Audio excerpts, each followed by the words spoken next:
Broadcasting from deep behind enemy lines in the occupied territory of the Socialist Republic of California, your host, former California State Assemblyman and Governor candidate, Tim Donnelly. Hey, bad news if you are a Democrat. And I know a number of you listen to this show that are Democrats, but the lowest number since polling began as to whether people identify as Democrat, Republican, or Independent, 29%. So it has dropped below 30%. It is the lowest number since they began doing telephone interviews in 1951. And this does not bode well. I'm afraid to do it, but I feel like somebody needs to feel Hillary Clinton's pain. And Hillary, I just want you to know that I feel your pain. I hope Bill is feeling her pain because she is neck and neck in two states with Bernie the Sandman Sanders, who is now calling for a political revolution. And you know what's amazing? When candidates talk in the most strident terms, when their rhetoric is off the charts, they capture the imagination of the voters in this political cycle. It's just the way it is. If you are a dyed-in-the-wool establishment candidate of either party, I pity you because you could be in serious trouble if you get a challenger. Hillary shouldn't be anywhere near Bernie Sanders.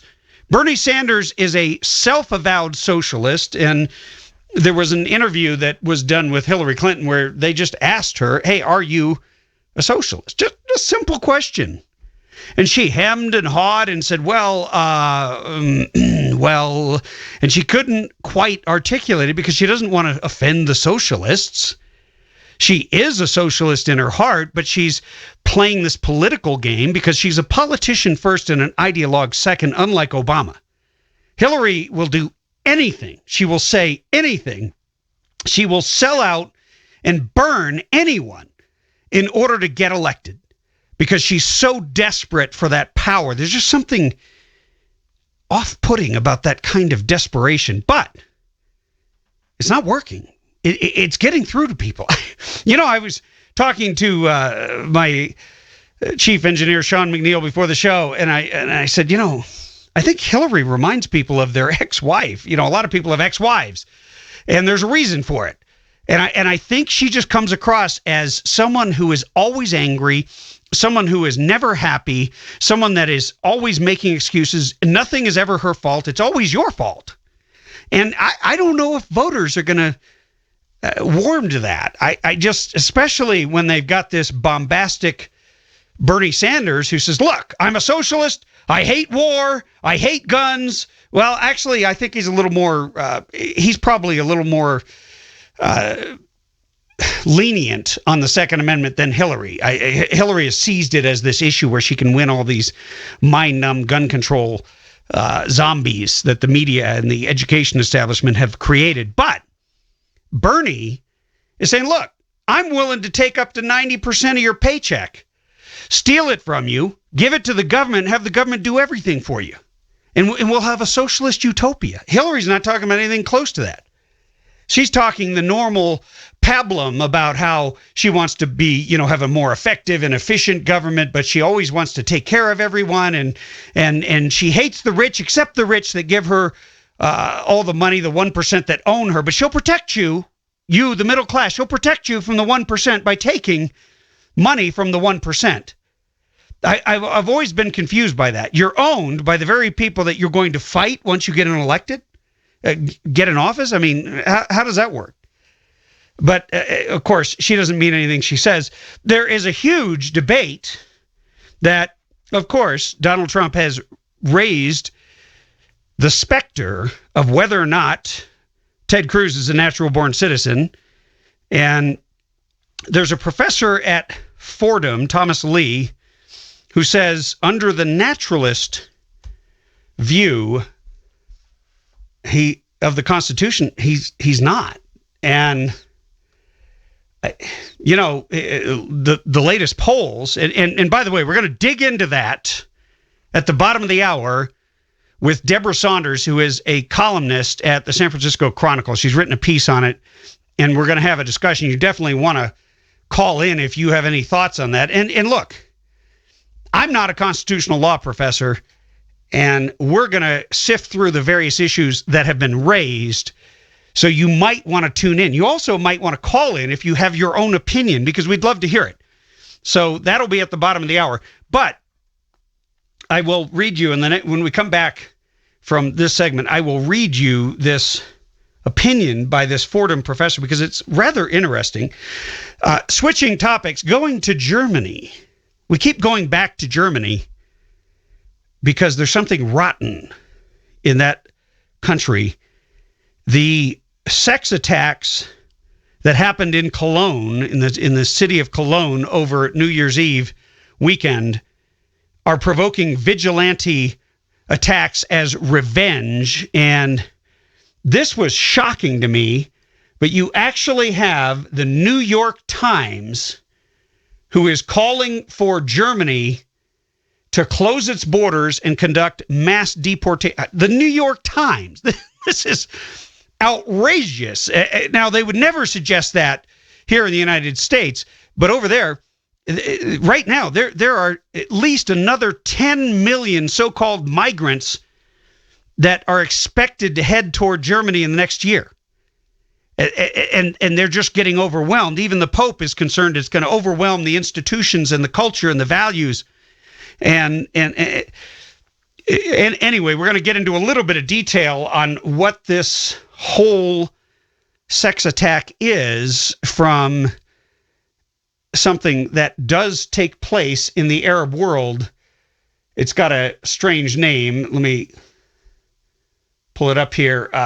They call it Taharush, and it's a phenomenon where large gangs of men attack women in the Arab world, and it is something that's been particularly prevalent in Egypt. And you'll remember there were female journalists who were assaulted during protests in Tahrir Square.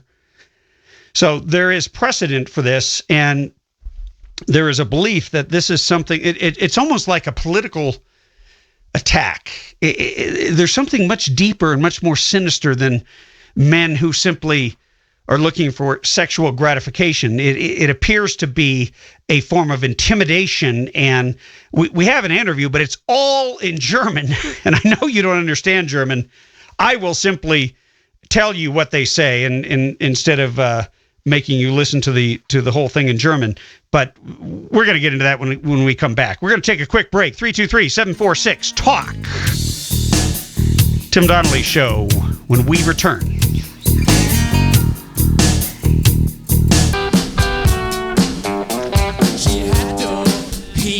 Somebody's trying to take Ted Cruz for a ride. Senator Ted Cruz. Great deal of controversy has erupted. We'll be talking, as I said, at the bottom of the hour with the famed columnist at the San Francisco Chronicle. She's written a very interesting piece, and it raises a lot more questions than it answers.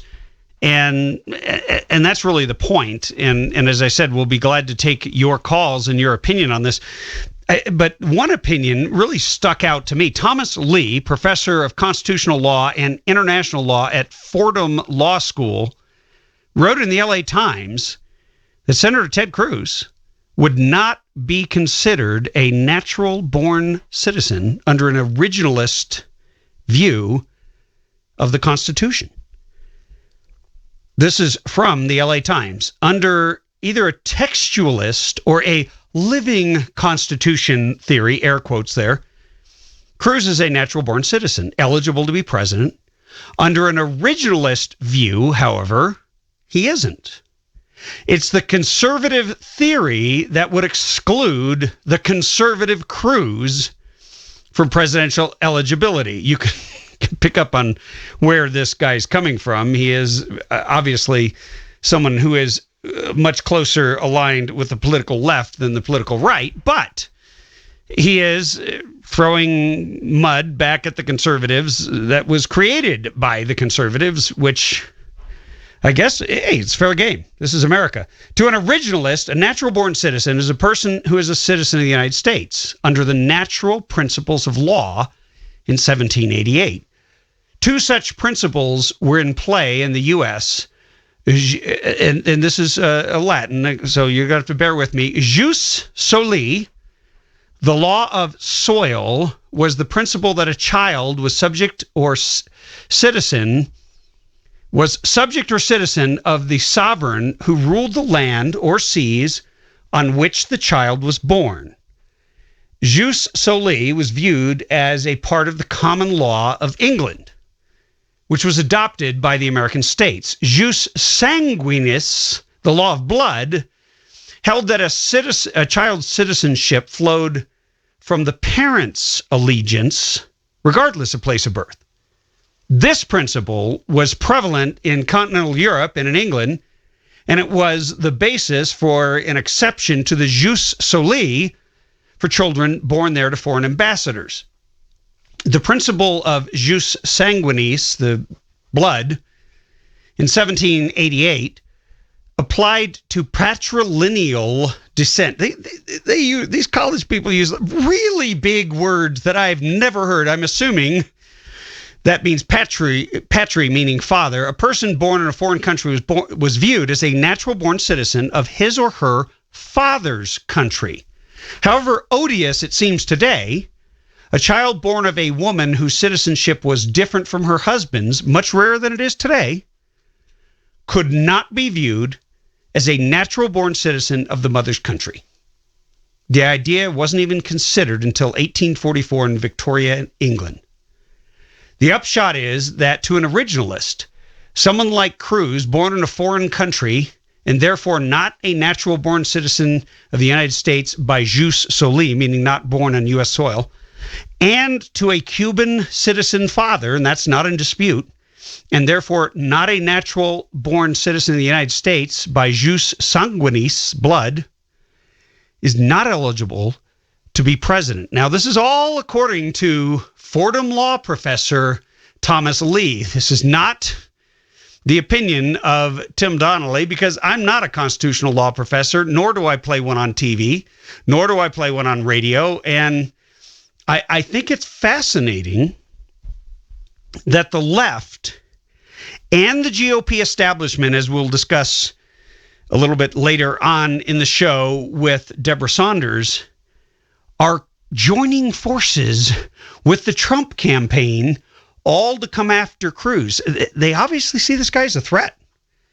I don't know what kind of polling they've got that says that he is someone that they shouldn't allow to become the nominee, but for the left to be pushing it is very, very interesting.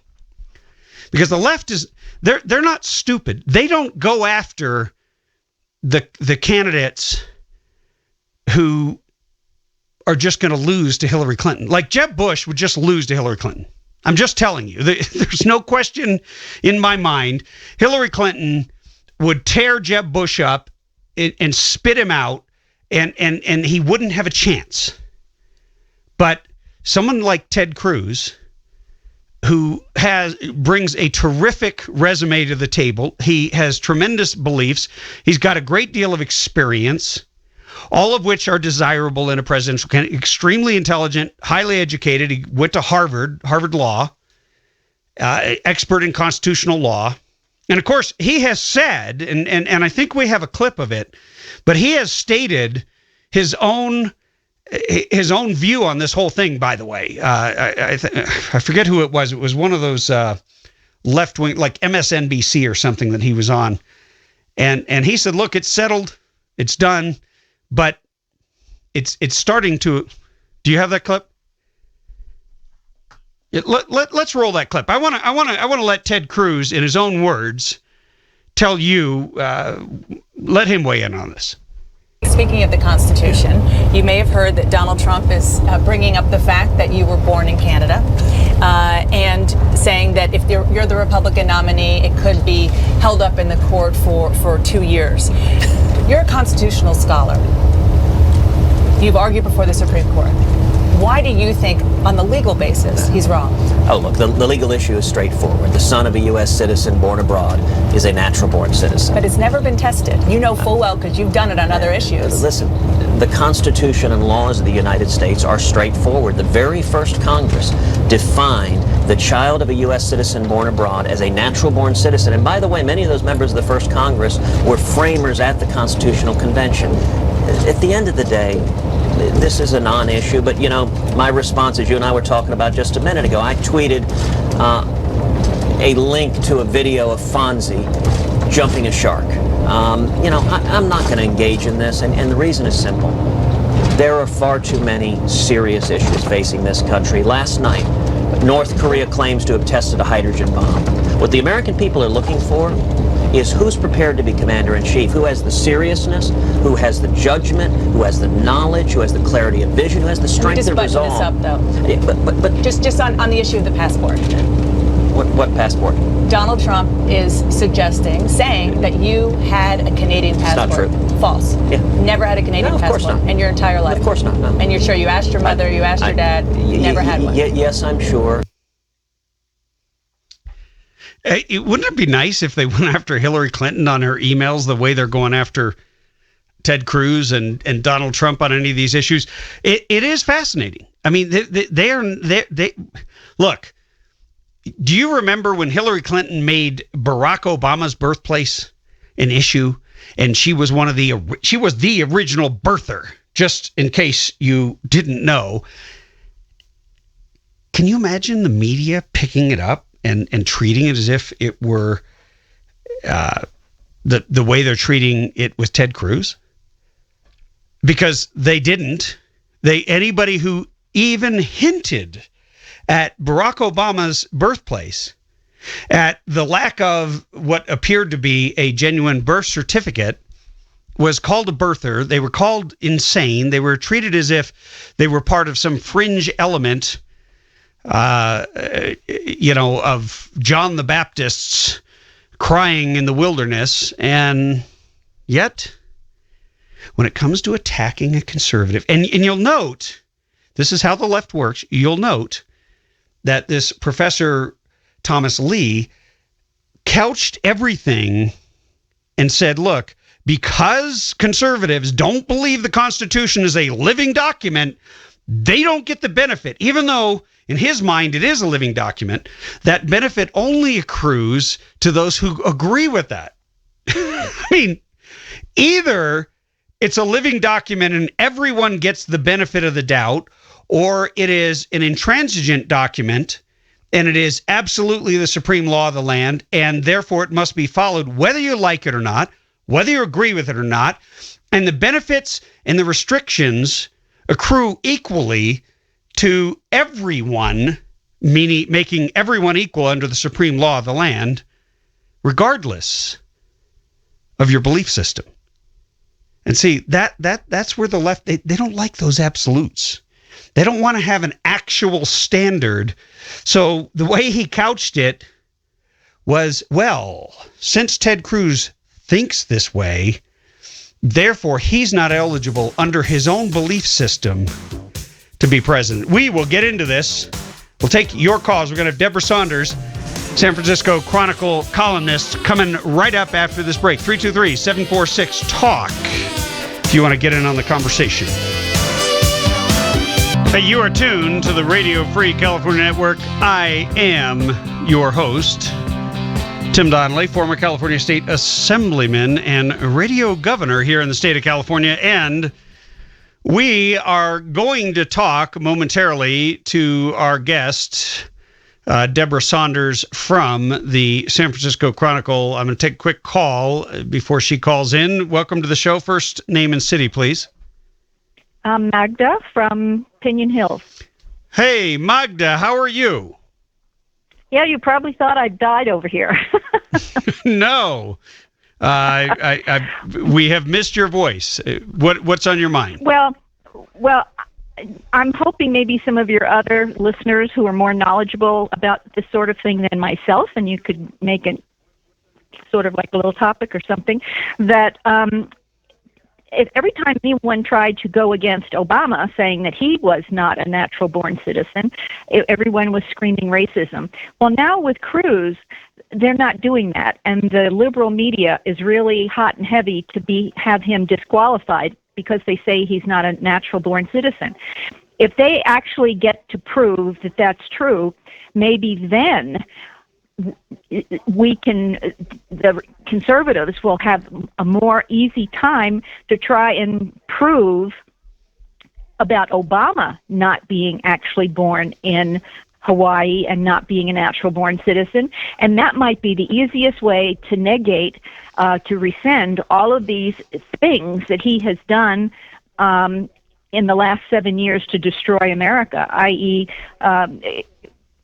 with Iran, the non-proliferation treaty with the nuclear arms, and various other things, and allowing all these people coming in here. Your contention is that you could invalidate his entire presidency and all of the undo and rescind everything he's done simply on the basis of illegitimacy. Yeah, illegitimacy. I first of all, I don't think that's going to happen, and second of all, the comparison is different with Ted Cruz than it is with Obama, and because Obama's contending that he was born in Hawaii, as a matter of fact, at the same hospital that my wife was born at, but. Yes, whereas Ted Cruz was clearly, but it might be easier to get through the crust that they have over that to maybe be able to prove,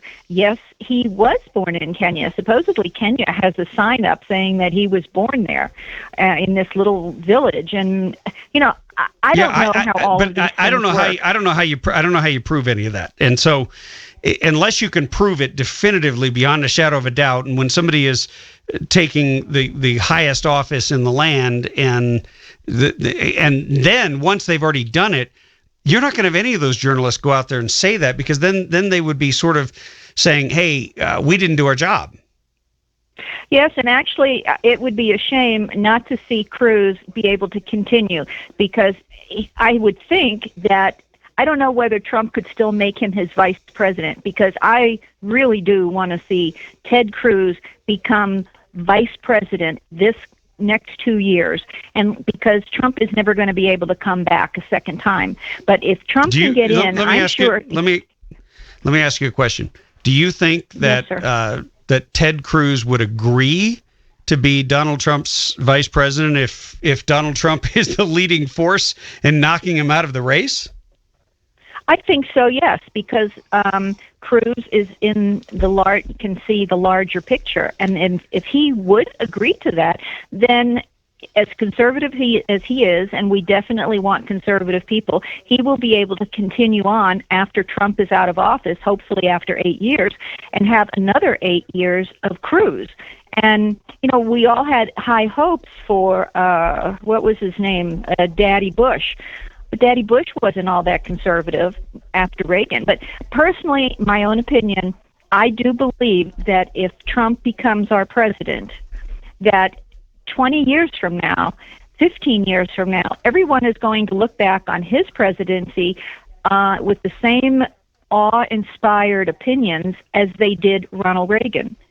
I think Trump, to me, my opinion, is that Trump is the next Ronald Reagan. Well, Magda, I hope you're right. He certainly, it's very interesting. There's a poll out that I'm going to get into a little bit later, but he goes head to head with Hillary.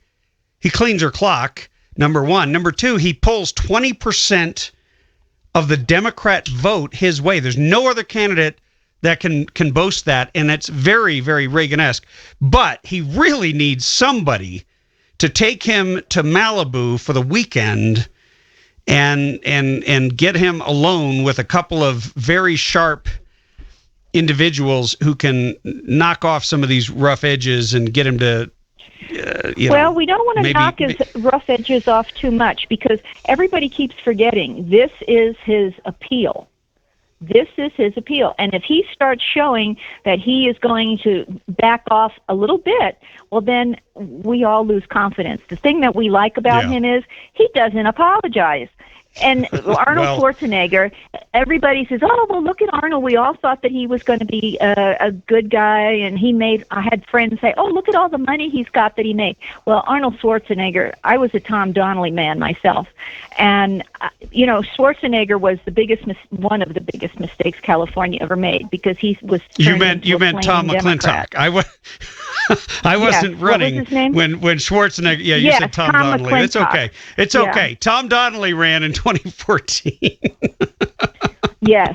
Anyway, Magda, I got to go because my guest is on the line. But thank you for calling in. Okay, well, let your listeners have some kind of an opinion on that, because I listen to you every day until your show cuts down. I'm wondering what people think, and we want to know what you think. 323-746-8255. But right now, I want to welcome Deborah Saunders, who is a celebrated columnist at the San Francisco Chronicle on all things political and all things California. Deborah, welcome to the show. Hello, Tim, or Tom. I don't know what, I've learned to just go with it. It doesn't matter if you call me Tim, as long as you get the Donnelly right when you're voting.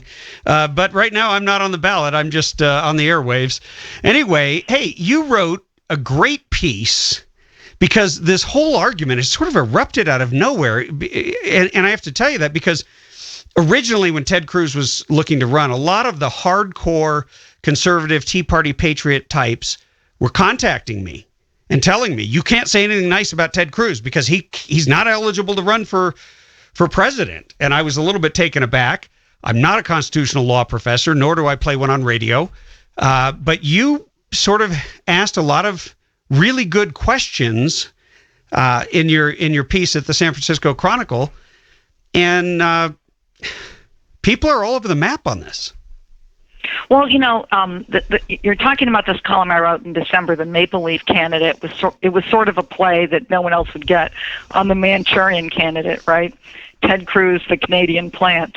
Right. I looked at this issue in 2013, and at the time, there was talk about whether or not Cruz could run. Was he natural born? And the Dallas Morning News had looked at the issue, and so when I read about this in 2013, they said, oh yeah, and he's natural born, it's really not a problem. And I really didn't think a whole lot about it. I knew that he was born in Canada. I knew he had an American mom and a Cuban-born father. And okay, fine. So Dallas Morning News says that's great. And then Tony Quinn wrote a piece for Fox and Hounds Daily where he said, no, actually, I don't think he's natural born. And I started looking into the issue following that piece. I know you're not a big fan of Tony Quinn. I thought he laid out a great argument about why Ted Cruz could not be considered natural born. And basically it's because he wasn't born in U.S. territory. He was, and it's not, when you look at the other examples like this, right? John McCain was born in Panama. Yeah, but his dad was in the military. He's on a military base. That's U.S. territory. U.S. territory, Barry so he gets Goldwater. the soil. Yeah, and it's considered U.S. soil, right? U.S. territory, yeah, U.S. soil. And here's the other thing. It wasn't such a clear-cut case. As a matter of fact, because there was still a little question, is he really a citizen since he wasn't born within our borders? The Senate passed a resolution unanimously proclaiming John McCain a citizen, and that settled it.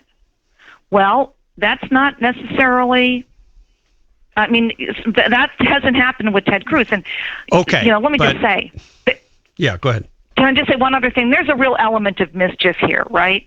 Because we know that a lot of people who were birthers with Barack Obama, who was born in the United States. So it's sort of fun to see this guy who's such a strict constitutionalist like Ted Cruz. Let's see him explain what natural born is. And so, anyway, that's why I wrote the column. Well, no, you're right. And there's, of course, Fordham law professor Thomas Lee in the LA Times is saying... He brings out comes at it from that angle and says, well, if he's a strict constitutionalist on or constructionist on the Constitution, excuse me, and that it is not a living, breathing document at all, then he's an originalist. And as an originalist, you only have two ways to become a citizen. And he gives the Latin jus soli, which is the law of the soil, and jus sanguinis, which is the law of blood, basically. But it only goes to your father. Your mother's blood doesn't matter back in 1788. And so you have this very contorted argument being made in the LA Times today that under the originalist principle view, someone like Cruz, who is an originalist, therefore, must be held only to his originalist view. It's not as if the Constitution either is a living, breathing document or it is constructionist and is the supreme law of the land as written and applies to everyone regardless of their belief system. That's the only part where he just completely falls apart. But that's right. This could be enough to knock Cruz out, though. Well, and here's the thing. We don't really know what natural born means.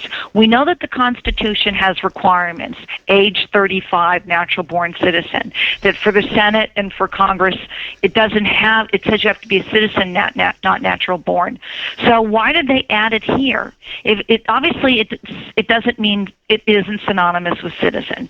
Now you could say, well, it could be if you weren't naturalized, and Ted Cruz was never a naturalized American citizen, but he was also natural born Canadian.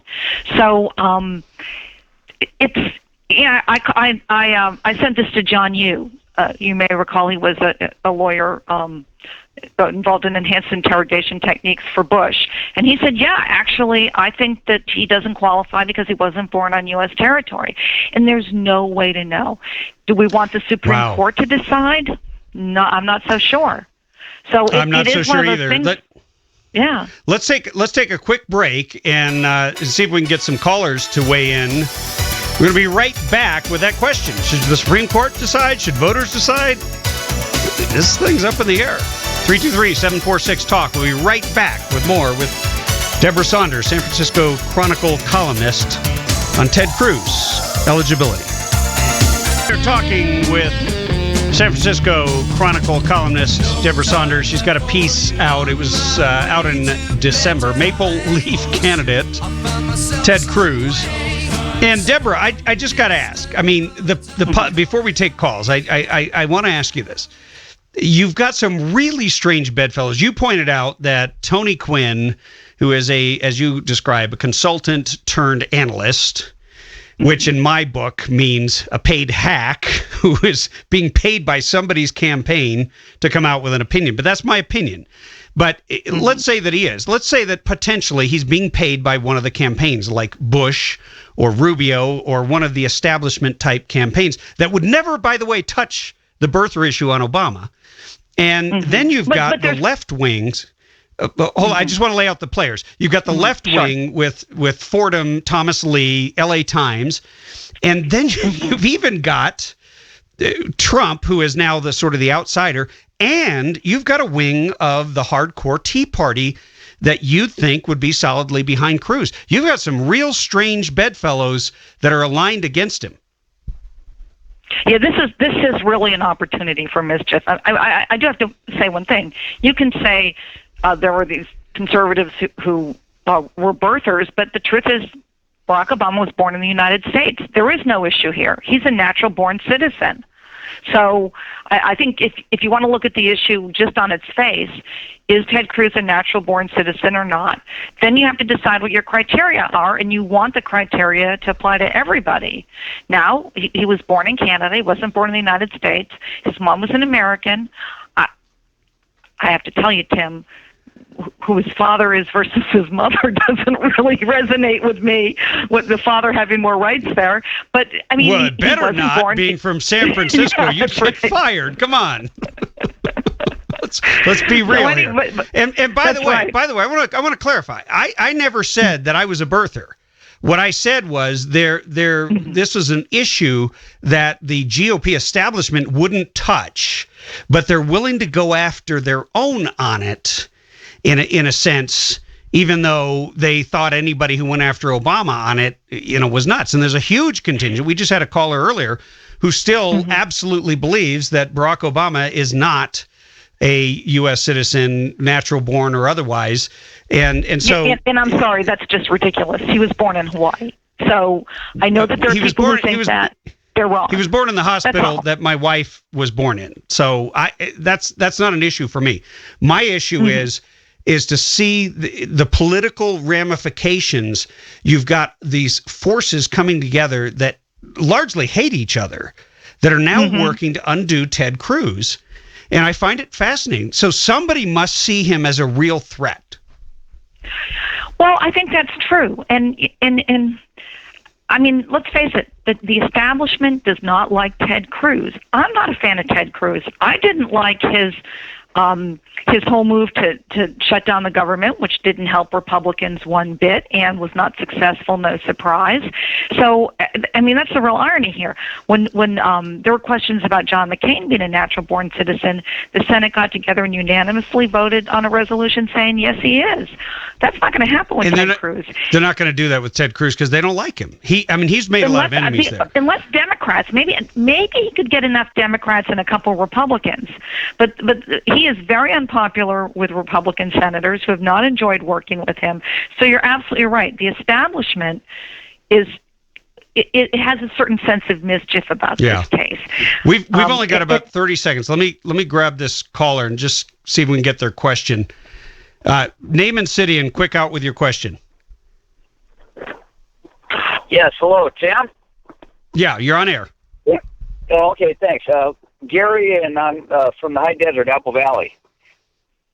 Both you guys are missing the mark on what. Both of you are missing the mark on what a natural-born citizen is. It's not just being born in the United States. Any illegal alien coming across the border getting born would be considered a natural-born citizen, and that's not the case. A natural-born citizen must be born on the U.S. soil of two American-born parents. That's the qualifications. So, well, we're out of time to adjudicate that. Deborah, you want to say something real quick? Well, I guess Ted Cruz would not. I don't know that I agree with those criteria, but I know Ted Cruz wouldn't fit them. So. Well, there's a lot of debate, more questions than answers, but thank you for coming on. I am your host, Tim Donnelly, former California State Assemblyman and radio governor here in the state of California. Thank you, by the way, Sean, for playing some David Bowie, by the way, who passed away. Man, he had a crazy life. And you know, as famous as he was, I don't know how he kept his cancer secret, but he is now gone, a very talented musician, no matter what you might have thought of him in his private life. However, I just want to finish up with this whole discussion, and there will be no finishing up. It's not. I am not the definitive word on this whatsoever. I thought the discussion was rather fascinating, given that you have people coming from all corners coming after Ted. You've got the GOP establishment hacks, like this Tony Quinn, who will write whatever he is paid to write for whomever, and that's the way a lot of these bloggers are, by the way. When you read a blogger and everybody's pushing it around as if it's somehow this serious, heavy issue, it's oftentimes simply just pablum that they were paid to write.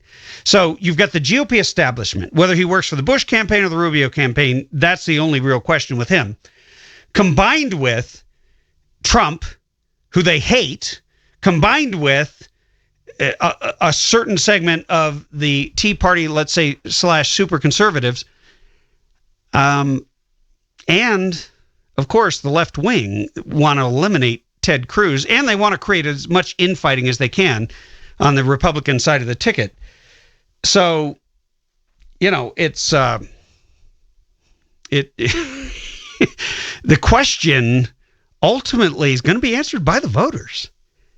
So I am curious what you think, and we'll do a poll here if it's an issue that gets you fired up.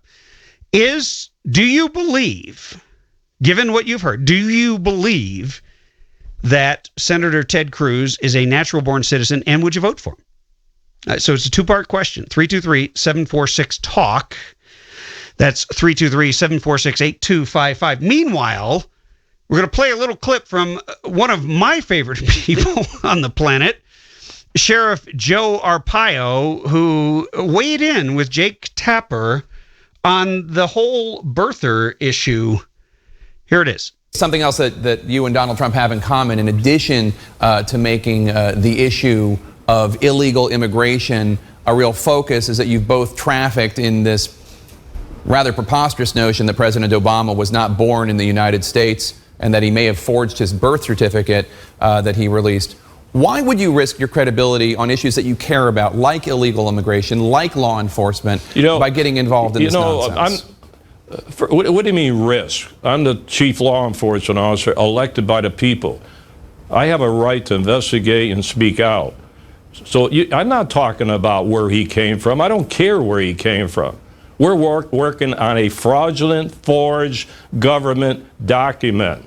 That's what we are doing. You're maintaining that the birth certificate that the President of the United States revealed and released to the public, you're maintaining that that is fraudulent. That's right. Is there anyone, any credible law enforcement person outside of you and your organization, your contractors, who has any agreement with you on this? No, they haven't looked at it. What, are you kidding? I'm probably the only law enforcement official that has looked into it. Nobody looks into it. They shy away from it. Because the president was born in Hawaii. I think the reason where he was born. I'm talking about a fraudulent government document, a birth certificate. That's all I'm concerned with, and that seems to be a violation of the law. And you say that because there are glitches in some of the printing, is that right? I'm not going to get into all the technical details. I have a Smith Corona typewriter. I don't have a computer, but I have people that look into it, and I've been around a long time. I'm not stupid enough to even talk to you about it if I didn't think there was a lot of smoke and fire there. Well, there you have Sheriff Joe Arpaio's opinion. You know, the guy never pulls any punches. But my question is not about Obama. That issue is a long time ago and is a moot point, no matter what you think of it at this point. My question is very simple. Do you think, because you're gonna have to vote, you are going to go into a voting booth and you are going to actually make a determination of whether or not Senator Ted Cruz is a natural-born citizen. If you support Ted Cruz, if you like Ted Cruz, if you're planning to vote for Ted Cruz, does this issue have any weight with you? Is it made any traction? The fact that it's being discussed and bandied about. And, of course, anything that happens in a political season, you have to look at what is the source. And this is not surprising coming from Donald Trump, but I'm a little surprised at how much traction he seems to be gaining with it. And by the way, so far, nothing that Donald Trump has done seems to be hurting him in the polls. The guy is dominating. He's up to 35% in some polls, but clearly ahead of Cruz. You've got Ben Carson trailing both of them, and not a whole lot of other people on the radar screen at all. Marco Rubio is, I know the establishment is like shaking their fists in their little country club, ballrooms where they're not allowed to wear blue jeans. That's always bothered me. You know, you go to a country club, you go speak there, and you have to put on khakis or dress pants instead of being able to walk in blue jeans and cowboy boots. And, you know, I could always throw on a shirt and a tie if I have to and a coat, but, you know, come on. Blue jeans are American. And there's just something so snooty and so elitist about it. And they're shaking their fists and angry that they can't make any traction. I mean, Jeb Bush is dead on arrival. The guy spent I don't know how many millions on all kinds of ads talking about what a great guy he is and how wonderful, and tough he is going to be on, national security, with the typical campaign ads that we hear all the time. And Donald Trump doesn't pay a penny for an ad and says, I'm going to ban and block all Muslim immigration until further notice, until we can figure this out, till we can fix this broken immigration system that let the jihadi bride that killed 14 of our friends and neighbors. And Donald Trump skyrockets in the polls. Donald Trump doesn't have to spend any money on advertising, and Jeb Bush falls off into an abyss of almost less than zero of voters who are actually going to vote for him. And now they're trying to resurrect Marco Rubio and force him upon everybody. But look, illegal immigration is a huge issue. It's not a huge issue because people are racist. That's what the New York Times and LA Times and all those Chicago Tribune and all those kind of papers think. No, it's a real issue because it's about jobs, because it's about resources, educational resources, healthcare resources. In California, we're going to let illegal aliens have Obamacare, and we're going to have to pay for it.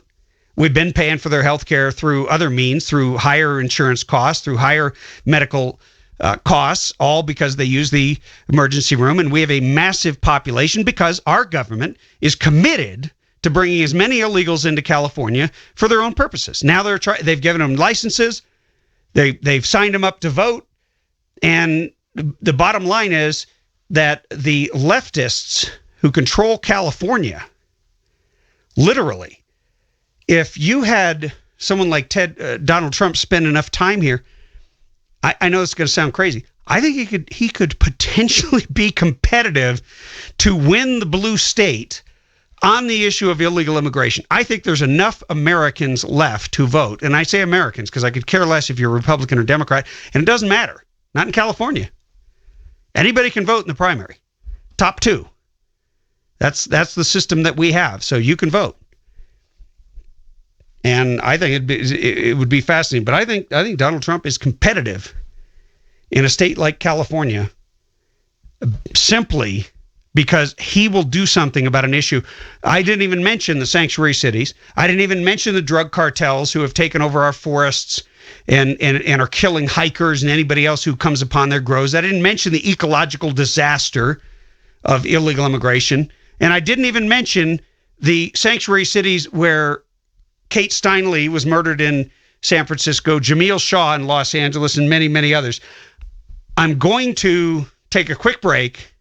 We'll take your calls. I see a couple of you on hold. Stay there, because we'll take your calls when we return. 323-746-TALK. Hey, welcome back to the show. We're going to go straight to the phones and get your take. 323-746-TALK. Want to know what you think. Is Ted Cruz a natural-born citizen? Does it matter to you? Or what do you think of it? Anyway, first name and city, please. You're live on air. Is this me you're talking to? I'm talking to you. Oh. About Ted Cruz, I really don't know the whole issue about Ted Cruz, but people keep talking about Obama.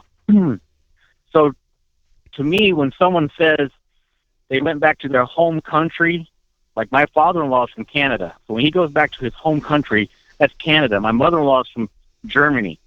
When she goes to her home country, that's Germany. If you go and watch a speech that Michelle Obama made, you can watch it on YouTube.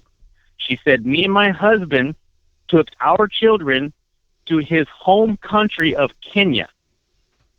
So unless there's something I'm missing, she's not calling the USA his home country. Oh, yeah. Well, there's a lot of very, very disturbing things about the Obamas. You could write a whole book about it. It would take a lot more than 3 hours on radio to delve into. I mean, he's out there crying tears when it suits his agenda, when he wants to strip us of our freedoms in the only way that we could actually defend ourselves. But meanwhile, when the actual victims needed somebody to stand in there and actually tell the truth and warn the rest of the country. Oh no, Obama's on the golf course. Every time you turn around, he's on the golf course. He could care less about our military. He could care less about anyone. He doesn't care about cops getting killed. He just smiles and smirks. But God forbid that any low-life thug be shot down by a police officer. He convicts him in the media. So he has made it clear he wants to fundamentally transform. I think we need to change that. I believe he wants to fundamentally destroy, decimate, and bring the United States to its knees out of revenge born from the belief system that he was given by his father. But I don't have the evidence, and nor did anyone produce a compelling enough case that ever got it to where it needed to go. And one thing I wanted to say when I had Deborah Saunders on, she mentioned in her article that the Attorney General, or I'm sorry, the Secretary of State of California will soon, I believe it's February 3rd. So whatever candidates are broadly accepted on most of the ballots in the United States, then they will go on the ballot in California. And that will create legitimacy. And it's very interesting that happens that way. So as soon as people see the name on the ballot, the question essentially may be answered for a lot of people. Mm-hmm. Yeah, well, like I say, I have someone I know that's very, very high up in the government and is a really big Obama fan, and I ran this by him. Same thing I told you. And his natural reaction was the same jargon they always give. Well, she misspoke. And I said, well, you mean like someone who's had too many drinks? They said what they meant but didn't mean to say it. And so, that's just where I come from. I mean, unless there's something else I'm missing, like I said, you can see it for yourself, her speech she gave. I mean, I've heard it. This is my home country. You're right. Yeah, you've heard it. But how come none of the news people put it on and put it out for the people to judge for themselves? Why doesn't anybody touch it? Because they love him. Yeah, why would they want to go attack a guy they love? And every time we turn around, Obama is not one of these politicians who sticks his finger in the air and looks around to see what people think, right? That was Bill Clinton. Bill Clinton was out. He was feeling your pain, and then he was feeling someone else's pain, and then something, with Monica. But here's the thing. With Obama, he clearly hates this country. He's angry at this country, calls us bitter clingers. He can't call the Muslim Islamic jihadist fundamentalists that want to kill people and slaughter them to get 72. He can't call them bitter clingers. They're clinging to their bombs and their suicide, missions and their religion. But he is hell bent on taking away your Second Amendment right, and because I believe that he understands that is the key to why this country hasn't collapsed, because we are able to keep the government at bay by the fact they know there are 310 million guns in circulation, and they cannot simply deprive people of more rights and more freedom than they already have. Yeah, I always say he doesn't really care, his crying and everything about person shooting person. He doesn't want us to be armed with guns to be able to defend ourselves against government. That's exactly what it was. No, you're right. You are right. Yeah, that's by the way, you remember, I don't know if you heard the clip we played of Sheriff Paul Babu, who really went after him on the question. We'll have to play that clip a little later on the show, but I think Sheriff Paul is going to come on the show sometime this week and talk about his experience there going after Obama, and I'm excited to see some people stand up to him, because what we've seen with the Republicans in Washington is pathetic. I mean, they're a joke. It's as if they just rubber stamp whatever he wants. Yeah. Well, I agree with Arpaio, that's the guy from Arizona. I agree exactly what he said. You can have I can go down here to L.A. We're in the high desert. There's spots where you can get any type of document to look legitimate, and you're talking about the government producing this birth certificate, I mean, come on. They're the best in the world at it. So he's got the best people working for him to produce a birth certificate. Well, there's I agree clearly... with Ohio fans. He's questioning the authenticity of the birth certificate. And I say I question because of what his own wife said. Well, and here's something to consider, and I'm going to have to let you go because we're going to hit a break here shortly. Mm-hmm. But here's something to consider. The left in this country doesn't care about standards or rules or anything that is appropriate or decent. They don't see the Constitution as the supreme law of the land. And so whatever floats and advances their agenda and their narrative, that's what you're going to get. 323-746-TALK. We'll take more of your questions when we come back. I just wanted to listen to David Bowie. Sad to see such a great musician passing. You have stumbled upon the Radio Free California Network. I am your host, Tim Donnelly, former California State Assemblyman and radio governor here in the state of California. By the way, you do not want to miss tomorrow's show. We have a special guest who he gave a speech about how liberals think, and it was seen by, I don't know, like 650,000 people on the internet and on YouTube. And it was weird because my father sent me the link, and then 2 days later, I wound up at an event and met the guy in person. I'm not going to give you his name because I want you to tune in. And but he's fantastic. You're going to love him, and we're going to really pick his brain. But right now, we have another leftist slayer who is a frequent guest on this show because he is an active patriot, and that's Michael Hoskinson of Huntington Beach. Michael, welcome back to the show. Thank you for having me. How you doing? I'm doing fantastic. And you've got to remind me, because I know I always mischaracterize. I said you infiltrated government, but you were invited. You're on the Planning Commission. Is that right? That's correct. Yeah, we helped a good conservative get on the city council, and he appointed me to our Planning Commission. You're exactly the right person to be on there, because you first brought to our attention about this affirmatively furthering something housing, AFFF. It's got 15 different, letters in the acronym here. Educate me on this again. Affirmatively furthering fair housing, which turbocharges the fair housing rules that have been in place for 50 years. Essentially, in a nutshell, if your city takes federal and state grants, it gives the feds rights to take over your local zoning. Yeah, so basically, in the article that you sent me today, basically, you could have the federal government, simply for accepting funds that, when you accepted them in the past, didn't have quite these strings, under Obama's new program, the AFFH, all of a sudden, you could have the feds making decisions that your local zoning boards and local officials made in the past. Correct.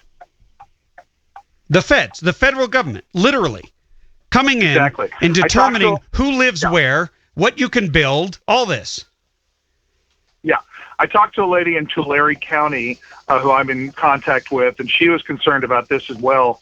I had sent her some articles relating to AFFH, and she had mentioned that there was a gentleman from HUD, from Washington, at their town telling them in plain terms, because they had taken the grants, that the feds were now going to determine where they were going to build low-income housing. So this isn't a fantasy. This is real. This is happening as we speak.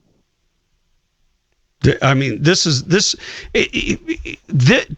to me is the scary stuff, because you've got a massive bureaucracy known as HUD, Housing and Urban Development, which was originally meant to help poor people who lived in urban cities have a clean roof over their head, right? That was the original intent, and everybody wants that. But soon these things they built, which were called projects, housing projects, turned into war zones that the gangs and the criminals took over, and you had to get out with your life, and now the government has become much more under the radar.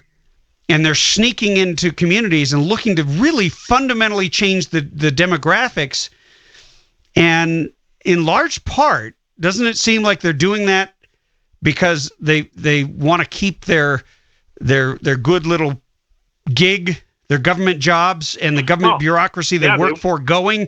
So, hey, let's change the demographics and therefore change the outcome of votes. Sure. Well, we don't even have to go to the federal level to look at what's happening. It's pretty interesting here in California. The grant system supports just exactly what you talked about. It's not just the folks who are getting the housing. It's the folks that determine where things are built in your town. You know, this is a job creator for government, one of the big parts of it. But also the things that I've found that are pretty fascinating are, you and I have talked in the past about the cap and trade program that Jerry Brown put in place, which is now stealing between $2 and $4 billion of the public's money in California every year. 25% of that is earmarked for low-income housing.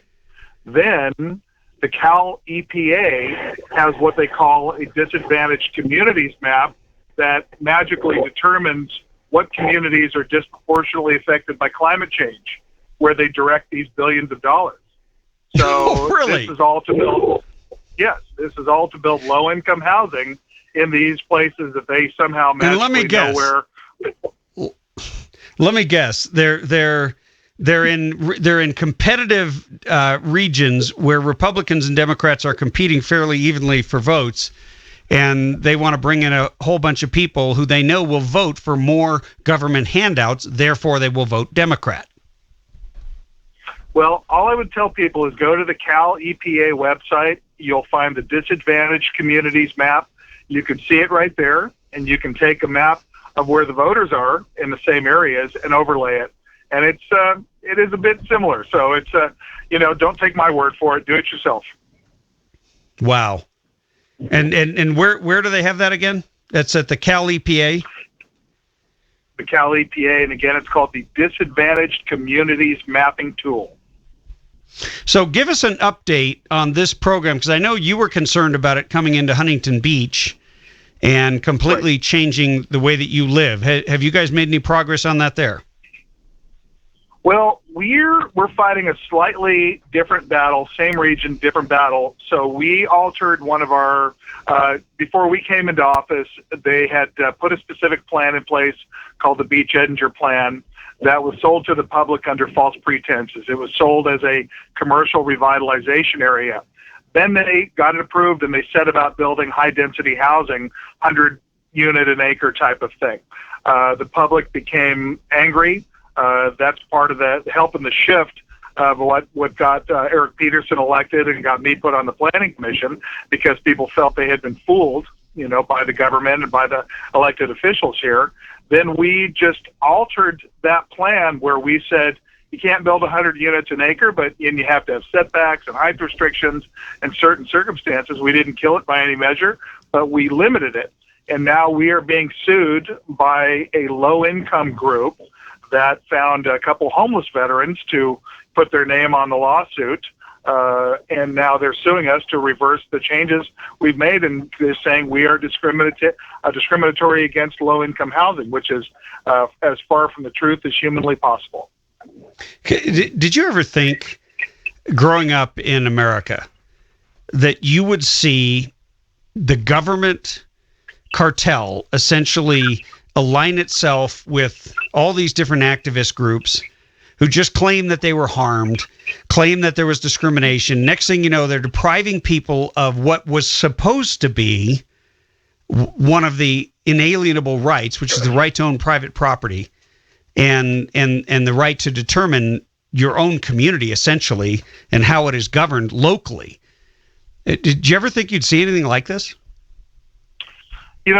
I didn't, but I tell you the thing that's even more troublesome for me is, since I've been studying this issue, to see the nexus between three really crucial areas, which are government and the private sector, the builders and the Chamber of Commerce's, and then the low-income facilitator groups.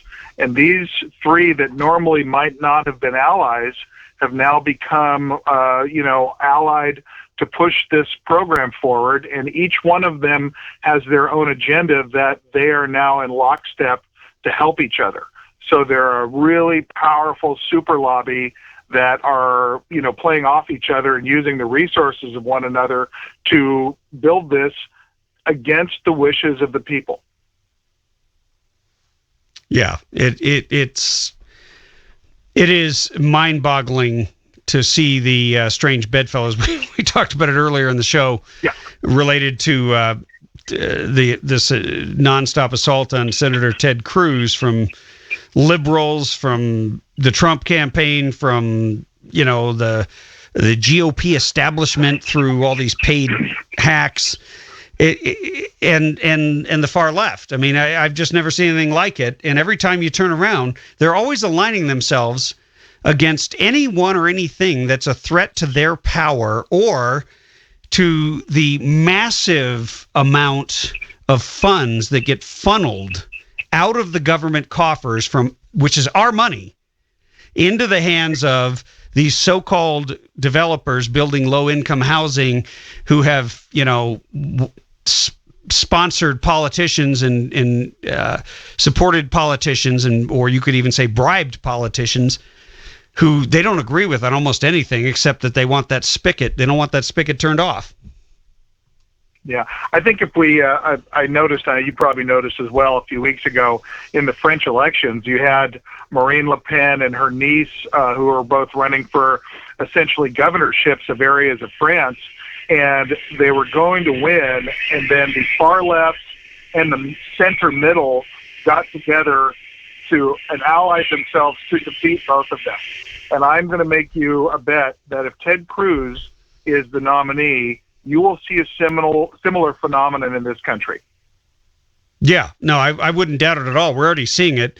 I would even say that the same could happen if Donald Trump is the nominee. If either him or Cruz makes it through, the GOP will turn on them with a vengeance.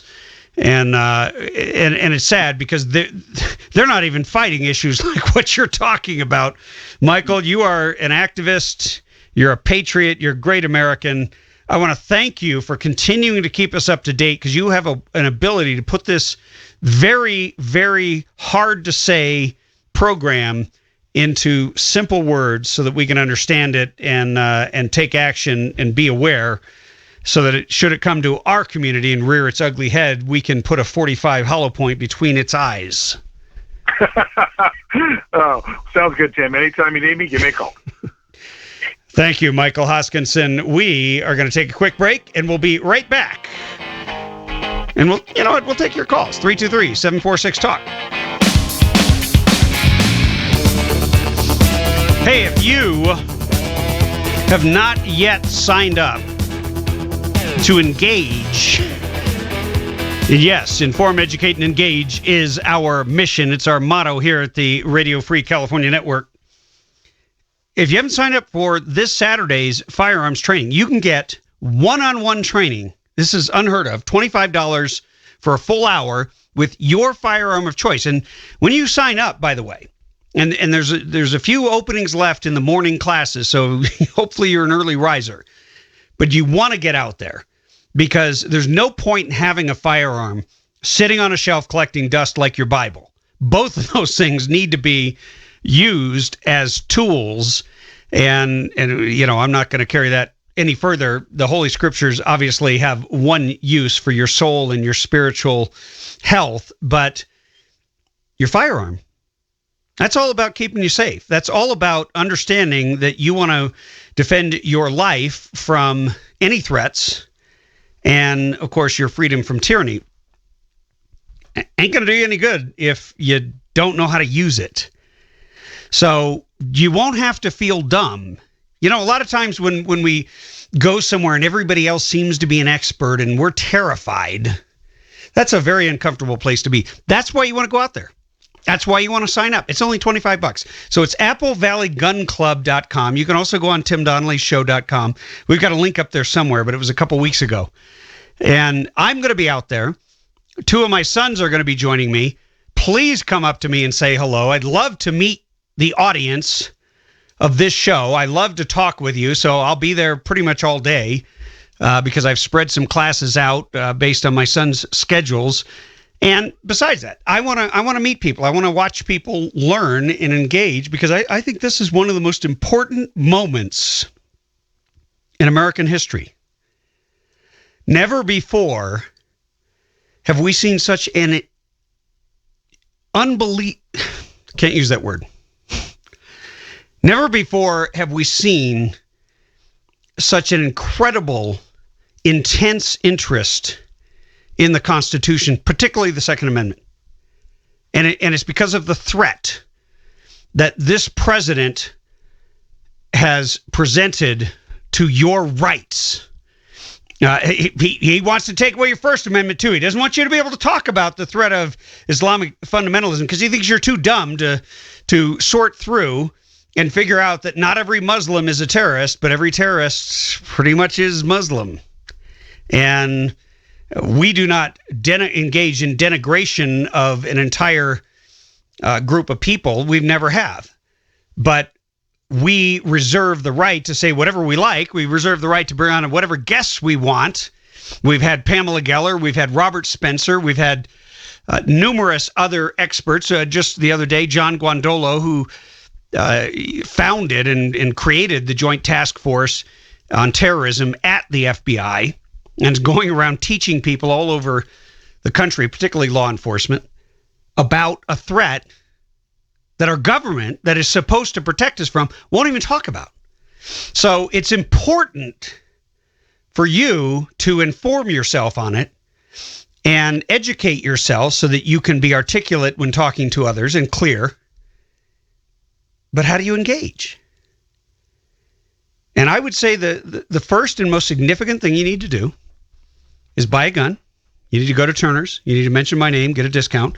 And if, by the way, if they don't come back and automatically offer you that, you need to get after them and just say, hey, look, there's a discount, and make sure you do it at the beginning of your purchase so that they are well aware of it. But look, I did that.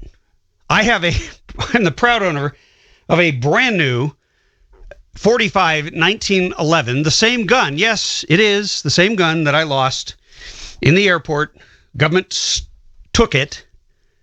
They refused to return it to me simply because it wasn't registered. Yeah, whatever. Yeah, I'm telling you that because it's the truth and because I don't care. I do not wish to register my guns so the government can put me on a confiscation list and have a whole list of my firearms so they can come and take them. That's me being skeptical and not trusting the government. But that's a side issue. The key issue is I will be out there with my 45 1911. As much as I've shot, I want somebody to teach me and show me what I'm doing wrong, show me how I can improve and become more efficient and proficient with my firearm and safer. Of course, safety is number one. But anyway, yeah, this is a long-winded commercial for something that I think is really cool. It's this Saturday, the 16th, at the Apple Valley Gun Club, which is right off the 15 freeway. But you can't just go there. You've got to sign up at applevalleygunclub.com and get a confirmation. We will return right after these messages.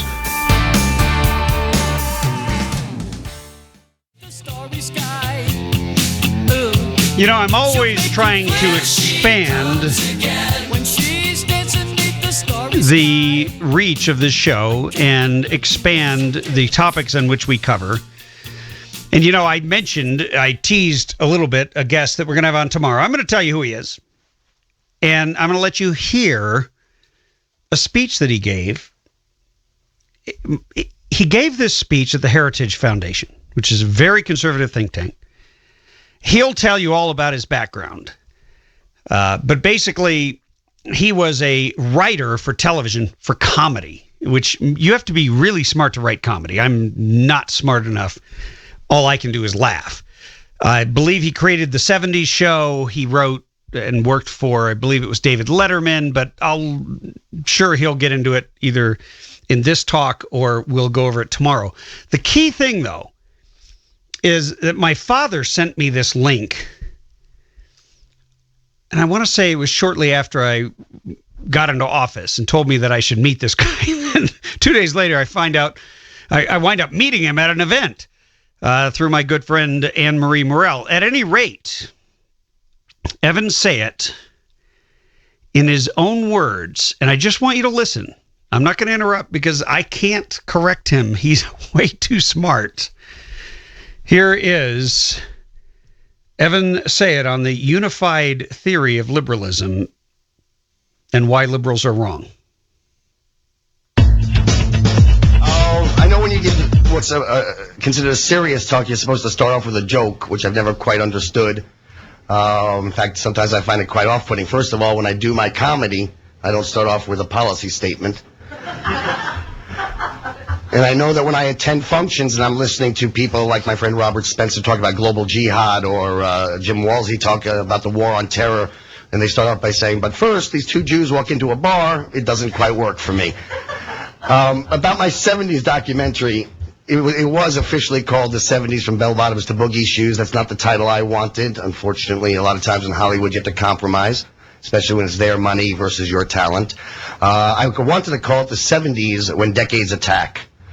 And it may be a reference to a series that you guys don't know, but there was a whole series on Fox about when animals attack and whatnot. And that was a decade, interestingly enough, not the point of my conversation today, but it was a decade in which a lot of the things that came about in the 60s that were considered radical and were really only tried and done by a handful of people became codified and part of society as a whole. So the sexual revolution may have started in the 60s, but it was in the 70s that all the bestsellers were about these things. So if you get a chance, look into the 70s. My friend David Frum has probably the best book on that if you get a chance to read that. Let me tell you my story. I call myself a 913 Republican. I grew up a liberal New York Jew. You don't get much more liberal than that, though it was lowercase l, not what's considered liberal today. Graduated from high school knowing one thing about politics, basically, that Democrats are good and Republicans are evil. I tell a story. It's not a true story, but I think it kind of clarifies what happened to me. I say, imagine being in a restaurant with an old friend, and you're catching up, and suddenly he blurts out, I hate my wife. And you kind of chuckle to yourself because he says it every time you're together, and you know he doesn't hate his wife. They've been together for 35 years. He loves his daughters, and they're just like her. No, he doesn't hate his wife. And you're having some dinner, and you look out the window, and you spot his wife out the window, and she's being beaten up. And you grab your friend, you say, come on, let's help her. Let's help your wife. And he says, nah, I'm sure she deserves it. At that moment, it dawns on you, he really does hate his wife. Well, that's what 9/11 was to me. I would hear my friends from the left say how evil and horrible and racist and imperialistic and oppressive America is, and I'd laugh to myself, they always say that. They love America. And then on 9/11, we were beaten up. And I grabbed him by the collar. I jumped up and said, come on, let's help her. Let's help America. And they said, no, she deserves it. And at that moment, I realized they really do hate America. And it began me on what's now a 5+ year quest to try to understand the mindset. How could you possibly live in the freest nation in the history of the world and see only oppression? How could you live in the least imperialist power in human history and see us as the ultimate in imperialism? How can you live in the least bigoted nation in human history and, as Joe Biden said, see racism lurking in every dark shadow? And over the next 5 years, what I came to think through, what I came to learn, what I came to find in conversations and became this talk, and hopefully very, very soon will be the book Regurgitating the Apple, How Modern Liberals Think. See, I've got to assume that just about everybody in this room agrees that the Democrats are wrong on just about every issue. Well, I'm here to propose to you it's not just about every issue, it's quite literally every issue. And it's not just wrong, it's as wrong can be. It's 180 degrees from right. It is diametrically opposed to that which is good, right, and successful. Right, what I discovered is that this is not an accident. This is part of a philosophy that now dominates the whole of Western Europe, and the Democratic Party of today, I, like some others, call it modern liberalism. And the modern liberal will invariably side with evil over good, wrong over right, and the behaviors that lead to failure over those that lead to success. Give the modern liberal the choice between Saddam Hussein and the United States. He will not only side with Saddam Hussein, he will slander America and Americans in order to do so.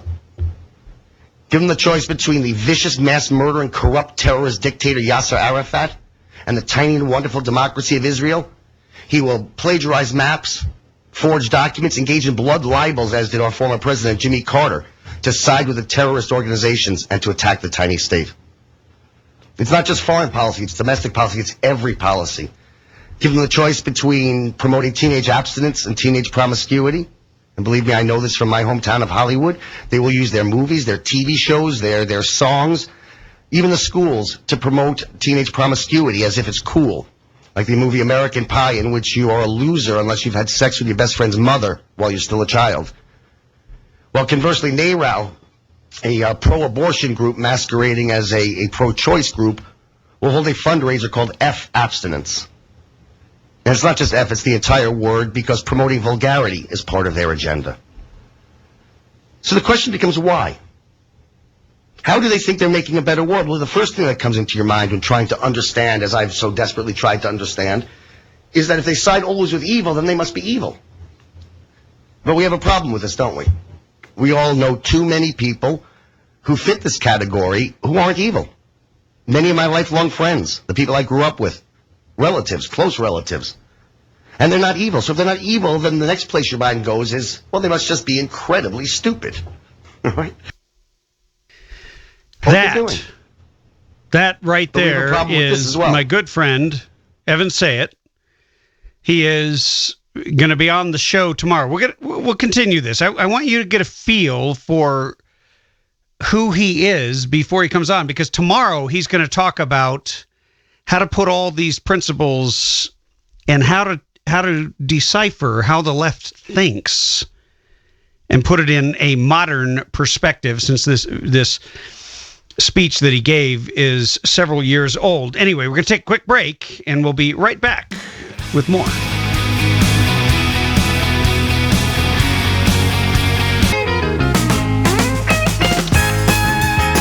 Hey, we've been listening to a speech on how the modern liberal thinks by my good friend Evan Sayet, who's going to be on the show tomorrow. And I want you to call in tomorrow with questions for him. So I just want to give you a little background on who he is, because he is a modern American thinker who is a former Democrat.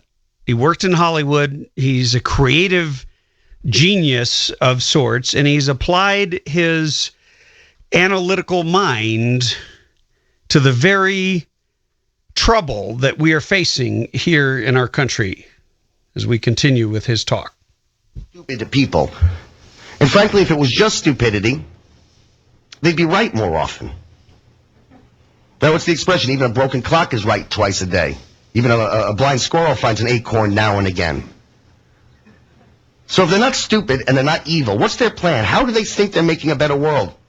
By siding with Saddam Hussein, by keeping his rape and torture rooms open, by seeking the destruction of the democracy of Jews. That I don't know if you've seen a list going around the internet of all the Nobel Prize winning scientists from this tiny state of Israel. How do they think they're making a better world by promoting to children behaviors that are inappropriate and cause diseases and unwanted pregnancies and ruin people's lives?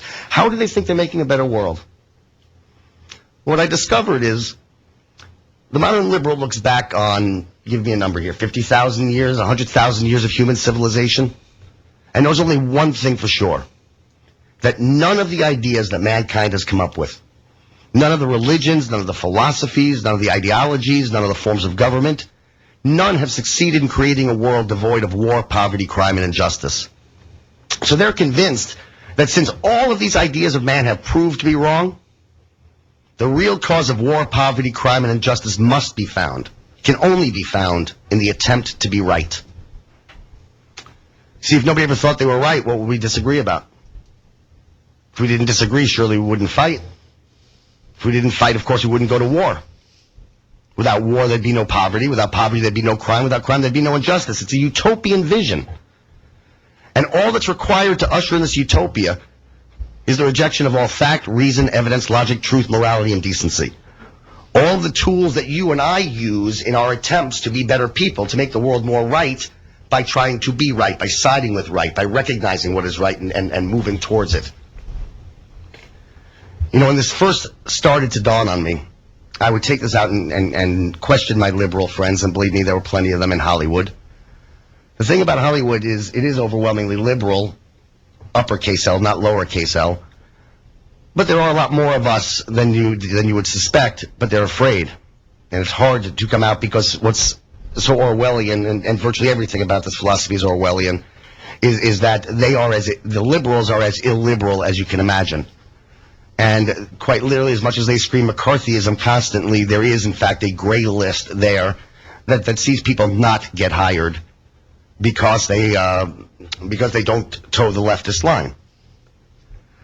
So what you have is people who think that the best way to eliminate rational thought, the best way to eliminate the attempt to be right, is to work always to prove that right isn't right, and to prove that wrong isn't wrong, to bring about a philosophy, and you see this in John Lennon's song, Imagine. Imagine there's no countries, not imagine great countries, not imagine defeat the Nazis, imagine no religions. And the key line is, imagine a time when anything and everything that mankind values is devalued to the point where there's nothing left to kill or die for.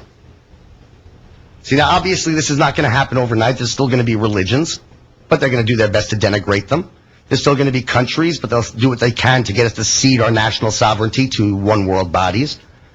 But in the meantime, everything that they believe is designed, everything they teach in our schools, everything they make into movies, the messages of the movies, the TV shows, the newspaper stories that they pick and how they spin them, have but one criterion for truth, beauty, honesty, etc., and that's, does it tear down what is good and elevate what is evil?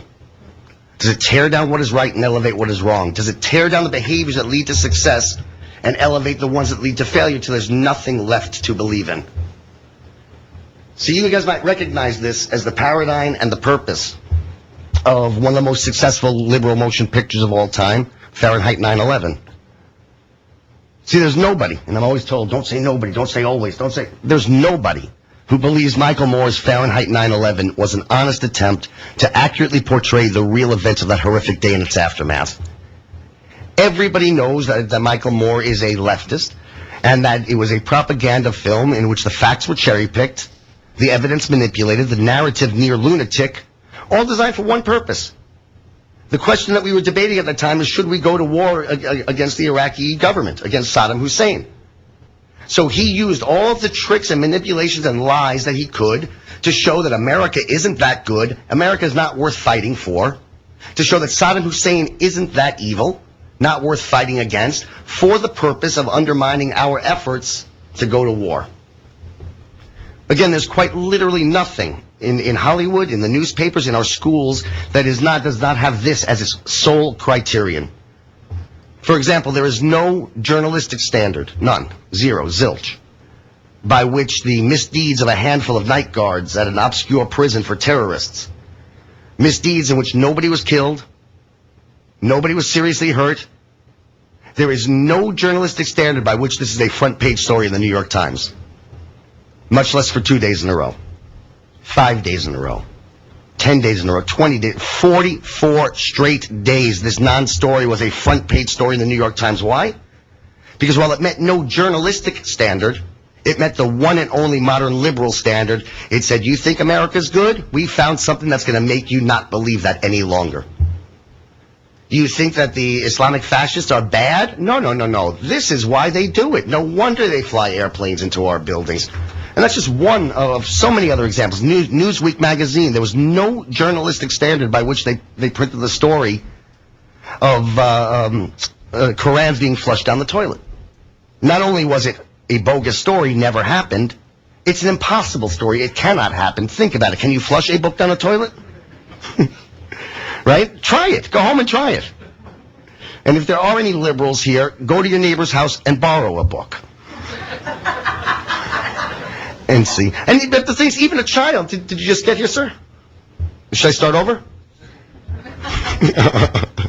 At any rate, even a 5-year-old would know that you can't flush a book down the toilet the first day that he plays that puzzle at school. You can't fit a square peg into a round hole. So why did Newsweek run with a story that was not only bogus, that failed to meet even the most obvious logic? I mean, as I say, it's an old expression. You can't fit a square peg into a round hole, because nothing matters to them. There is no standard, because a standard would require them to say something is better than something else, which goes against this entire philosophy. It met the one and only criterion of truth to Newsweek, which was that it attacked America and justified the Islamic fascist terrorists. And you see this, the same thing's true in the art world. There is no artistic standard. There's no aesthetic criterion by which, forgive me, but a jar of urine with a cross in it is beautiful. There's no aesthetic criterion by which the curators of the museum said, yeah, take down the Monet and put up the urine. But it met the one and only standard of art that exists to the modern liberal. And just as in Hollywood, the movies last year, I don't want to speak to the movies that were nominated this year because I didn't see them all, but the movies from last year met no criterion of storytelling, met no criterion of cinematography. The 5 nominees for Best Picture all met one criterion. Brokeback Mountain said heterosexual marriage isn't that important. Go be a homosexual if you choose. Munich said there is no difference between the terrorists and the people who stopped them from murdering again. And if you look at the other pictures as well, ultimately with Crash winning, Crash said America's this evil, horrible nation where every moment of every day is filled with bigotry and racism. I'm going to repeat it probably for a third time now because it's so important. It's so hard to really accept. But there truly is no standard, no criterion for truth, beauty, justice, or anything else amongst the modern liberal, the dominant force in today's Democratic Party. Not all Democrats. Okay, there are words for Democrats who have standards. It's called Republicans. And it's true. I mean, there are a good many of us who have come to become Republicans and then conservatives. And even not, there are some who are still Democrats. Tammy Bruce is a lesbian feminist, former president of NOW's largest chapter, who recognizes, well, you know what, at a minimum standard, let's stop the people who want to hack off our I could listen to this guy all day. We've got to take a quick break, and we will come back with more of Evan Sayed. He's going to be on the show tomorrow, so if you've got questions for him, he understands how the mind of a leftist works or doesn't. Be right back. Former California State Assemblyman and radio governor here in the state of California.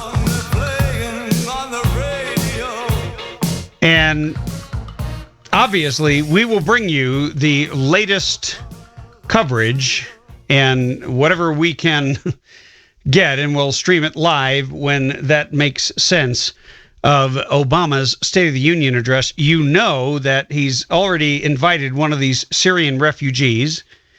I had heard, I'm looking for confirmation on it, that he also was going to make use of one of the victims from the San Bernardino, one of the loved ones of a victim of the San Bernardino massacre. You know, it's amazing how these politicians, they don't even show up when they're needed. They don't show up in the moment of crisis.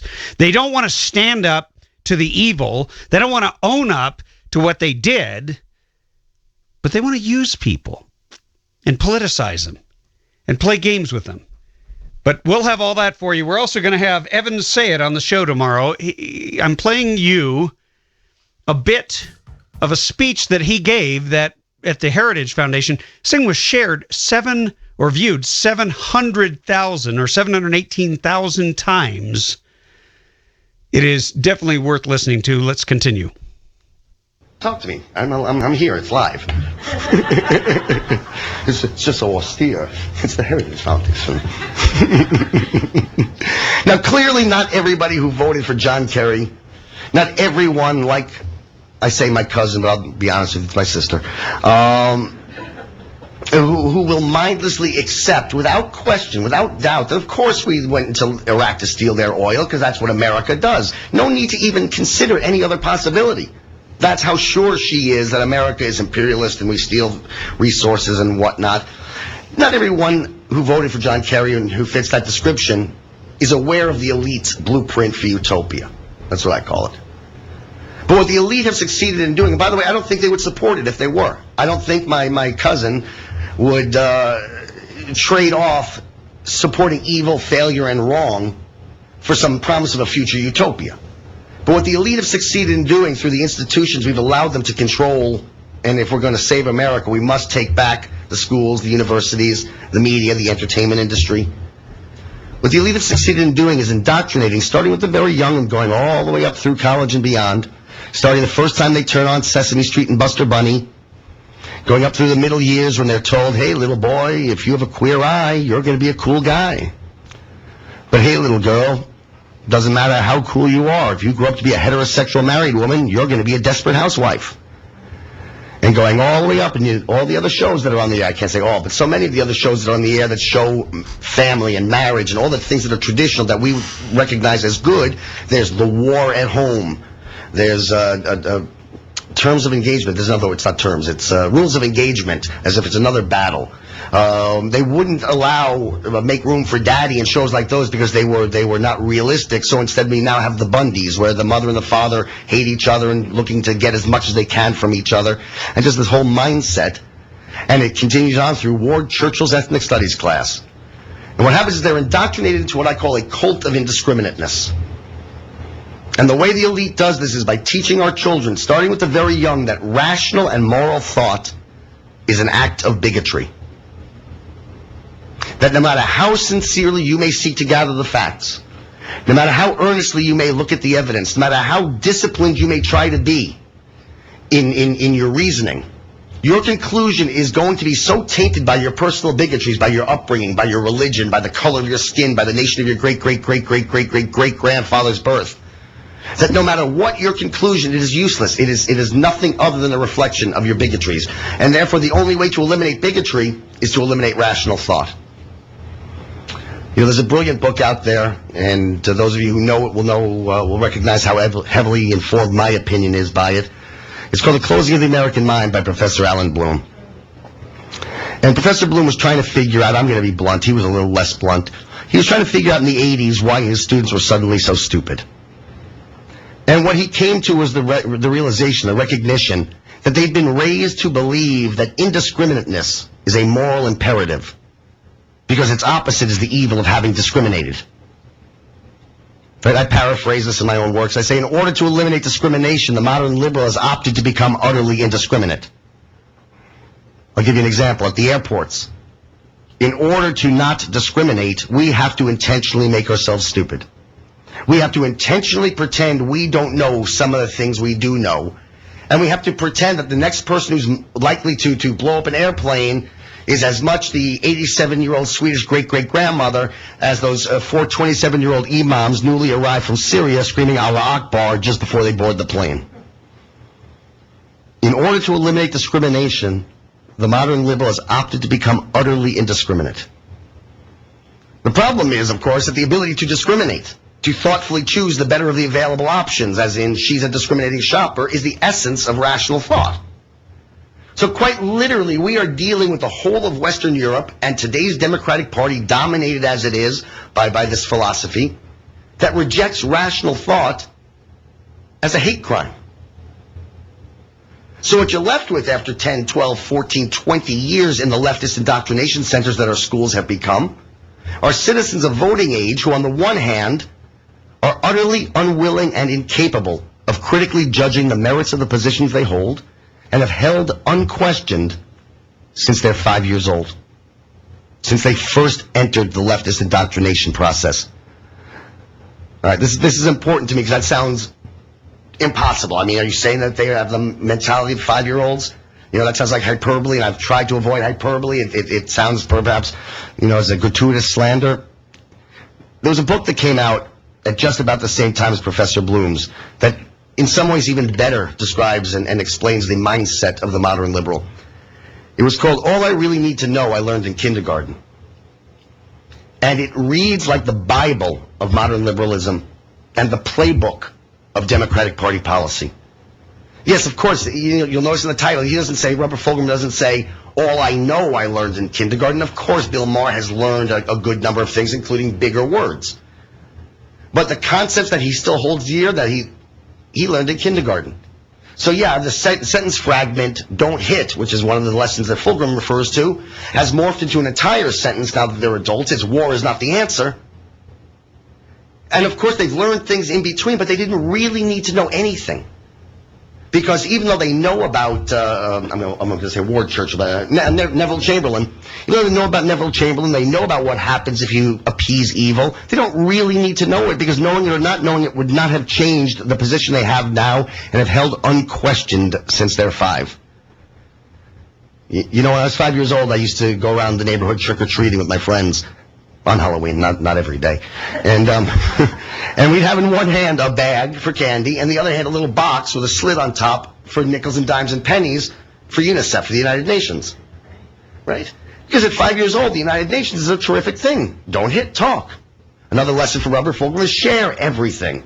Well, yeah, we'll share power, we'll share our wealth, we'll pay for the United Nations, let's talk things out. What a lovely, wonderful thing. Then you turn 10, 15, 20, and you learn some things about the United Nations that change your opinion. You learn about the corruption, you learn about the anti-Semitism, you learn about they ran away from the genocide in Rwanda, have done nothing about the Sudanese genocide, in fact made the Sudanese members of the Human Rights Commission while they were committing this genocide. And you and I change our position because these are things we really need to know. Yet they will maintain their 5-year-old's position, their belief that the United Nations is this great, wonderful thing, and completely ignore everything they've learned since. And quite literally are locked into, there was a song that came out at about this time, it was called Goodbye Stranger by a group called Supertramp, because, you know, being a tramp is super. And in it, this guy and this girl hook up, and they shack up together for a couple of weeks, and apparently things are pretty wonderful until she says something like, honey, we've run out of food, why don't you go to the supermarket? And we can do this for another week or 2. He says, I should go shopping? You know, no, that's not my paradise. No, I'm leaving. And as he's walking out the door, he says to her, now I believe that what you say is the undisputed truth. But I have to see things my own way just to keep me in my youth. And that is so much the mindset of the modern liberals. It's not that they're not aware of all the things that we're aware of. Is that they need to reject them in order to remain in this 5-year-old utopia that they've been told is the only hope for mankind. A mindless indiscriminateness. So what you're left with is not only adults, citizens of voting age who cannot judge their own positions, but who are virulently antagonistic to any position other than their own. Why? Because when you've been brought up to believe that indiscriminateness is a moral imperative, any position other than their own must have employed discrimination. This is why Bush is Hitler. This is why Reagan is Hitler. This is why Giuliani is Hitler. How's Rudolph Giuliani like Hitler to a thinking person? Well, in one way. Hitler discriminated against the Jews. Rudolph Giuliani discriminated against the crack-addicted prostitutes in Times Square. Hitler discriminated against the Catholics. Giuliani discriminated against the criminal overlords. Right? Hitler discriminated against the gypsies. Giuliani discriminated against the terrorists on 9/11 and beyond. See, any form of discrimination is discrimination. They know that theirs is the position arrived at through the moral imperative of indiscriminateness. Therefore, any position other than their own must have been arrived at through the employment of discrimination. So this makes you not just wrong on your issues and your stances. Couldn't think of a better analyst to be joining us on the day of the State of the Union, which starts tomorrow right when the show ends. So we're going to give you a pregame on how the left thinks, how the modern leftist thinks with Evan Sayet. We're going to continue with his incredible rant. I just love every word he says when we get back.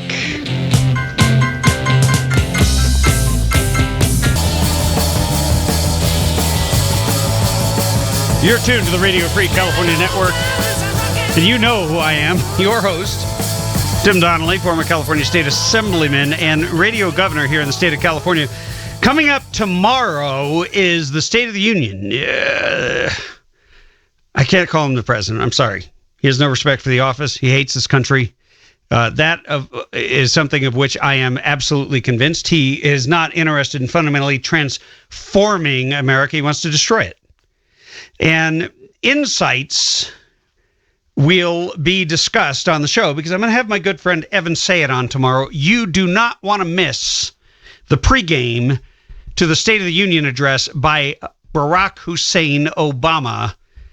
Thank God it will be his last State of the Union, because he must vacate the office on January 20th of 2017. Yes, I know. It's a little over a year from now, and we're beginning the countdown. But enjoy my friend who gave an incredible speech to the Heritage Foundation, Evan Sayet, as we prepare for tomorrow. They don't have to, even if they were willing to, even if they were able to, they don't need to. You know, would you sit and contemplate Hitler's Social Security policy? No, you would fight Hitler. So what you're left with is, after 10, 12, 14, 20 years in these indoctrination centers, and it's not a coincidence, the longer you stay in the indoctrination process, the more morally inverted you become.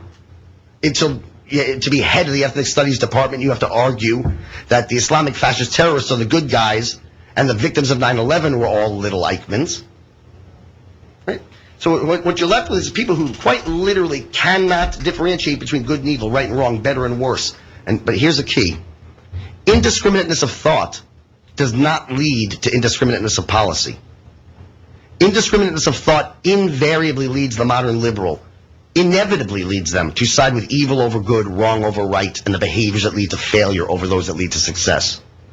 Why? Because in a world where you are indiscriminate, where no behavior is to be deemed better or worse than any other, then your expectation is that all behavior should lead to equally good outcomes. When in the real world, different behaviors lead to different outcomes. You and I know why. Because we think. We know why teenage promiscuity and communities that promote promiscuity tend to fail at a greater rate than communities that promote teenage abstinence. Because teenage promiscuity and teenage abstinence are not the same behaviors. Teenage abstinence is a better behavior. Forget the moral component for a moment. Let's just talk practicalities. If your boy's out messing around, he's not home reading a book. If your daughter's down at the abortion mill again, she's not at the library studying for the SATs. If your son's in a hospital bed somewhere dying of AIDS, he's not putting together his 5-year plan. So you and I recognize why those communities that promote teenage abstinence do better than those that promote teenage promiscuity in their music, in their movies, even in the schools. But to the modern liberal who cannot make that judgment, must not make that judgment, that would be discriminating. They have no explanation.